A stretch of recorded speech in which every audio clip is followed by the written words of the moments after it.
మీరు కొత్తగా business start చేయాలనుకుంటున్నారా? మార్చ్ 16-17 హైటెక్స్ లో ఫ్రాన్సెస్ ఇండియా బిగ్గెస్ట్ ఫ్రో ఎక్స్పో.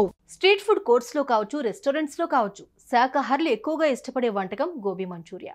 ఆ మంచూరియాను అమ్మకూడదంటే అమ్మకూడదు అంటూ గోవా ప్రభుత్వం నిషేధించింది.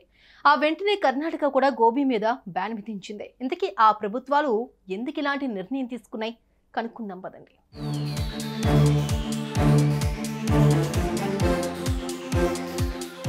పాతకాలంలో అయితే ఇడ్లీ, వడ, దోశ, పులిహోర, దద్దోజనం లాంటివి మాత్రమే ఉండేవి. కానీ కాలం మారుతున్న కొద్దీ ఫాస్ట్ ఫుడ్స్ ఫుల్గా వాటిని పక్కకు నెట్టేశాయి. ఫ్రైడ్ రైస్లు, చికెన్ మంచూరియాలు, అచ్చు చికెన్ మంచూరియాలా కనిపించే గోబీ మంచూరియా లాంటివి ఫుడ్ కోర్ట్స్లో తయారై నోరూరించడం మొదలుపెట్టేశాయి. నాలుగుకే కాదు, కళ్ళకు కూడా అట్రాక్షన్గా కనిపించేందుకు వాటికి రంగులు తోడయ్యాయి. అట్రాక్షన్ కోసం వాడే పదార్థాలే ఇప్పుడు జనం కొంప ముంచేస్తున్నాయి. గోబీ మంచూరియానే తీసుకోండి.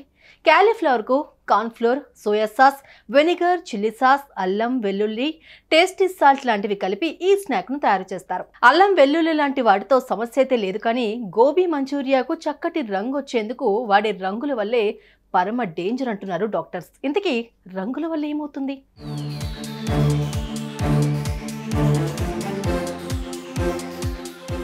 గోబీ మంచూరియా తయారీకి మిగతా పదార్థాలతో పాటు అది కలర్ఫుల్గా కనిపించేందుకు సింథటిక్ కలర్స్ ఉపయోగిస్తారు. ఈ కలర్స్ కలిసిన మంచూరియా తింటే అది స్లో పాయిజన్తో సమానం. మంచూరియా తయారీలో వాడే సాస్ కూడా డేంజరేనేనని కొన్ని పరిశోధనల్లో తేలిపోయింది. ఇక టేస్టీ సాల్ట్ సంగతి చెప్పనవసరం లేదు. మొత్తం మీద గోబీ మంచూరియాతో జనం ఆరోగ్యానికి చాలా ప్రమాదమని నివేదికలు రావడంతో గోవా రాష్ట్ర ప్రభుత్వం ఆ డిష్ను నిషేధించేయాలి అంటూ ఆర్డర్ జారీ చేసింది. అటు కర్ణాటకలో కూడా ఆహార రంగ నిపుణుల నుంచి అదే తరహా నివేదికలు రావడంతో అక్కడ కూడా గోబీ మంచూరియా తయారు చేసి సర్వ్ చేస్తే కేసులు తప్పువు అంటూ హెచ్చరించేసింది. దీంతో ప్రస్తుతం ఆ రెండు రాష్ట్రాల్లోని రెస్టారెంట్స్లో లేదంటే స్ట్రీట్ ఫుడ్ కార్నర్స్లో కానీ గోబీ మంచూరియా దొరికే అవకాశమే లేదు.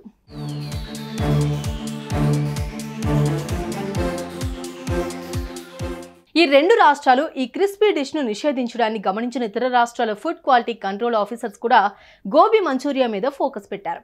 మరికొద్ది రోజుల్లో దేశమంతా దీనికి నిషేధం విధించినా ఆశ్చర్యపోనవసరం లేదు. ఎందుకంటే గోబీ మంచూరియాలో కొవ్వును విపరీతంగా పెంచే లక్షణాలున్నాయట. అలవాటుగా తినే వాళ్లకు కొవ్వు విపరీతంగా పెరిగి స్థూలకాయం వచ్చే అవకాశం ఉంటుంది. ఆ స్థూలకాయమే షుగర్, బీపీ, గుండె జబ్బులకు దారితీస్తుంది. ఇక దాంట్లో వాడే రంగుల వల్ల క్యాన్సర్ టచ్ అయ్యే ప్రమాదం ఉంటుంది. సో ఇదంతా గమనించిన రెండు స్టేట్ గవర్నమెంట్స్ గోబీ మంచూరియా అమ్మకాలకు చెక్ పెట్టేశాయి.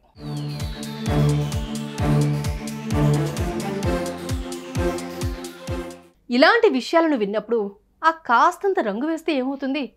చిటికెడంటే చిటికెడు టేస్టీ సాల్ట్ వల్ల ఎంతవరకు హాని జరుగుతుంది? అంతా చాదస్తం అనుకుంటాం, కానీ ఈ కాస్తంత అనే చివరకు ఆరోగ్యాన్ని భారీ స్థాయిలో దెబ్బతీసేస్తాయి. అందుకే ప్రభుత్వాలు ఇలాంటి కాంబినేషన్స్తో తయారయ్యే ఫుడ్స్ని వీలైనంతగా బ్యాన్ చేసేస్తాయి. గోబీ మంచూరియా విషయంలో కూడా జరిగింది ఇదే.